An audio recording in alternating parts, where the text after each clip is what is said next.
Hey, thanks for joining me. Um, I've just read an update on the situation between Virgin Trains and the Daily Mail. If you've been following the story, basically there was a controversy because Richard Branson, the CEO of Virgin, decided to take away the Daily Mail stock from his trains. Now, I made a previous video why I support that decision on the grounds that it's a private company and I don't believe that powerful newspapers should have a right to impose themselves on private companies. I think it was a storm in a teacup because I think that people who wanted to read the Daily Mail still could. There was absolutely nothing stopping them buying their newspaper in a train station, bringing it on the train. So I do believe it was a storm in a teacup. Um, but there's other issues I want to go into around that, around the some of the things that were brought up, especially freedom of the press. Um, Anyway, the latest development is unfortunately Virgin has caved in and the Mail has won, so they're going to be, I guess, resume the stock. So yes, Daily Mail fans, you can still buy your rag on Virgin trains. What I'm making this video about is to express really why I hate the Daily Mail. I hate it. Maybe more than any other newspaper. And there's a few disclaimers I want to make. Usually, people who say they hate the Daily Mail come from a very hard left background. And I'm not from that background. As my username suggests, I see myself as politically in the centre. And there are some areas I could probably be classed as a conservative, actually, particularly on crime. Um, there's a few other disclaimers I want to make. When I say I hate the Daily Mail, that doesn't mean that I absolutely disagree with everything they say. That's not the situation at all. In fact, they often raise certain issues that could be deemed to be politically incorrect that aren't raised elsewhere. Um, I've looked at it over the years. There are things I agree with. So I'm not coming from a point where I'm just ideologically opposed for the sake of it. Rather, it's sheer arrogance of the Daily Mail I find contemptible. Um, Paul Dacre, the editor, is has been described as the most dangerous man in Britain. The power that these tabloid tycoons have is immense, and I really feel that they are a threat to our democracy. Now, when we talk about press freedom, and this might even warrant a video in its own right, we talk about how it is so important for democracy, and that is true. You need an independent press in order to hold the powerful to account. You need an independent press in order to hold the government to account. That is a principle I will always defend. But frankly, I do think that sometimes, in some respects, we take it too far in this country. Where you get countries that have no press freedom, such as China, then the government has no accountability, and politicians there aren't used to being asked tough questions. And that, therefore, is a recipe for corruption. It's a recipe for authoritarianism. But I believe that we have almost a dictatorship of the press because we have a situation whereby anytime they are challenged, their power is challenged, they immediately get into the victimhood narrative and say, oh, it's an attack on press freedom. And that is something that absolutely infuriates me. And the Daily Mail has been an exponent of this. Every time they are challenged, they throw up the press freedom argument. And it disgusts me, to be quite honest, because what they're doing is, in a sense, an abuse of press freedom because they're saying, oh, we somehow have a right to impose ourselves on a private company. Put it this way, I probably used this analogy in a previous video. If I run a coffee shop and I decide, okay, I'm going to have some newspapers for customers to read, I could take newspapers of my choice. Now, some people would say, oh, I'm not giving the customers a wide range of newspaper. Well, the action I would take would be what I'm doing is stocking the newspapers I choose as a private business person to do so. If they want to bring in another newspaper, that's their right. That's their property because they've bought it. The same principle applies here on a much bigger scale. If someone buys their Daily Mail in the train station, they've bought it, it's their property. But that was never the issue here, and that's what irritates me about this, is that the Daily Mail defenders are acting like Richard Branson has censored the Daily Mail, as if there isn't a million other outlets that the Daily Mail has. And I just think it's sad that Virgin has caved into this, caved into all the backlash, because public figures, even Jeremy Corbyn, has said, "Oh, he wouldn't ban the Daily Mail." But that's the point. It isn't about banning it. It's simply about a private company making the decision that its editorial line is incompatible with the ethos of Virgin as a company. Surely that's their right.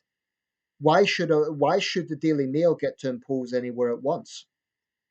Now, in terms of circulation, the Sun probably has more sales. So some people might wonder, well, why? I do hate the Sun actually, but the thing is, I think the Sun is less pretentious in the sense that the Sun is a tabloid.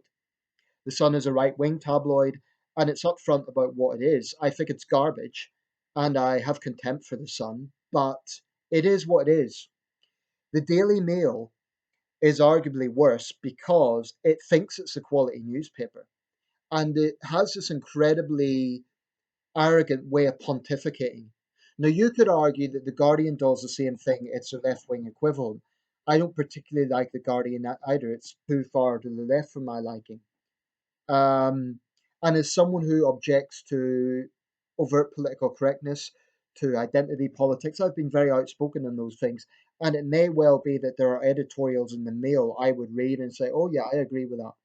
But I still think this is a newspaper that is incredibly arrogant in the way it goes about things, because it basically says we can play judge, jury, and executioner in big, bold headlines.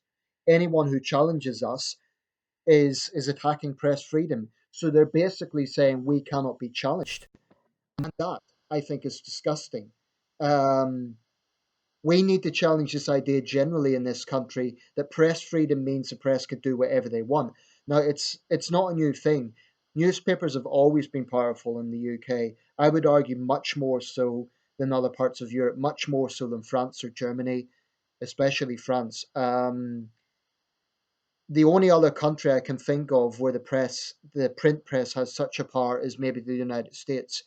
I believe some of the world's highest selling newspapers are in Japan and India, so maybe in those countries the print press also has a lot of power. But I think it's fair to say in Britain they do wield an enormous amount of power. We need to really challenge this idea that the likes of Paul Dacre can control our democracy and basically play the victim whenever he doesn't get his own way. This is one company, and the idea that to me it's just total hyperbole saying, oh, Virgin is censoring the Daily Mail. Okay, they're no longer stocking it. The only criticism I would make of Virgin is they shouldn't have done it in the first place. If indeed the Daily Mail goes against their ethos, then they shouldn't have stocked it in the first place. If I was running a company, I wouldn't stock the Daily Mail, and I would take a policy of, look, if you want it, buy it in a train station. I won't stop you. But I think it's unfortunate that Virgin has caved into this, because I think the whole narrative of press freedom has gone too far, quite frankly. Press freedom shouldn't mean that a powerful newspaper can impose itself wherever it wants. And that's essentially what's happened here. Um, I mean, this is a newspaper that can decide general elections. This is a newspaper, and this is another reason I hate it so much. It's not about whether their views are right or wrong, it's the way they go about them. And the way they go about them is incredibly reckless, incredibly inflammatory. I mean, they held up recently, I think it was a few months ago, those Tory MPs who had voted against the government on Brexit. And they held up, well, it was almost like a Wild West style wanted poster, have you no shame? And they had pictures of these MPs. So what they're trying to do is stir up hatred among Leave voters against these MPs. And that is a serious thing when you consider that there has been violence against MPs for their views. So the Daily Mail, if anything happens to any one of those people, as far as I'm concerned, the Daily Mail and specifically Paul Dacre will have blood on their hands. You see, it's not just a case that oh, they disagree with what these MPs are saying, and they're just making an editorial explaining why they disagree. It's these big, damning headlines where they think they can play judge, jury, and executioner. That's what I hate most about the Daily Mail. And no other newspaper does that in the same way, not even The Sun. The Sun's headlines are almost comical. You know, they usually get into some sort of rhyme, but the Daily Mail, it's just so odious the way they do that. Um, and what I despise is that so many people, so many public figures seem to be scared of the likes of the Daily Mail. They just kowtow to them, and they think they need to bend over. Even Jeremy Corbyn has been doing it. Jeremy Corbyn, for goodness sake. I don't support Jeremy Corbyn in a lot of his politics, but one thing I did find refreshing about his brand of Labour is they were saying we're not going to bend over for the tabloids. So I don't agree that this amounts to some sort of attack on press freedom. It was simply a private company taking the decision that the Mail's ideology isn't compatible with their ethos as a company. That's all. It's like a conflict of interest. Um, and I just find it sad and frustrating that Virgin has given in. Um, but like I say, maybe they shouldn't have stocked it in the first place. I don't know. It's been a long time since I've used Virgin Trains. I don't know if they sell other newspapers or not. Um, but it's simple. If you don't like the Guardian, no one's forcing you to buy it. And if you do like the Mail, you still can buy it. That's why I think this has been totally blown out of proportion. Um, and it's just anyway. I'll leave it there. But another point I would make is, when politicians get something wrong, when they say something as they occasionally do that's offensive, they're pressured to apologize or resign. Why is it Paul Dacre never ever has to apologise or face public scrutiny for the vicious hate mongering things that he puts on his front covers against the unemployed, against migrants, against Remain MPs? His rag is stirring up hatred on a daily basis. He never has to apologise. So there isn't a level playing field. People think politicians are powerful. I would say, in some ways, press tycoons have far more power because Paul Dacre never shows his face in public.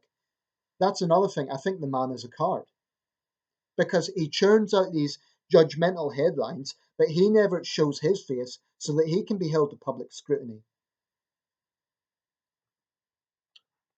Politicians will have to appear on Question Time, and you may get the lower level journalists. But when was the last time Paul Dacre was on Question Time? I really despise that man, and I despise everything he stands for. Not everything he believes, there is a difference, but everything he stands for in terms of that style of journalism, I think it is disgusting. And I know I'm not alone. There are millions of people out there who also hate the Daily Mail and the way it goes about things. And a final point, just to reiterate, this is not a case here that I'm ideologically left wing and I just oppose it for the sake of it. I want immigration controls. I believe criminal thugs need to be punished for serious crimes.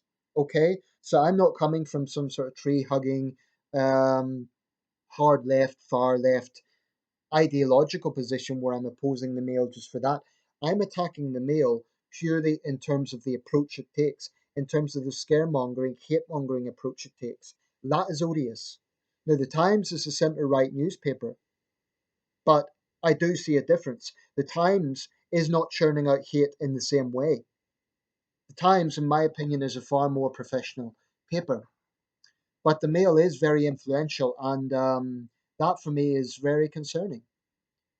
And the next time we have a general election, maybe this year, I believe this aspect really, really needs to be called into question. We need to really question, as a nation, as voters, how much power these people have, like Paul Dacre. I would say he's far more powerful than Richard Branson these days.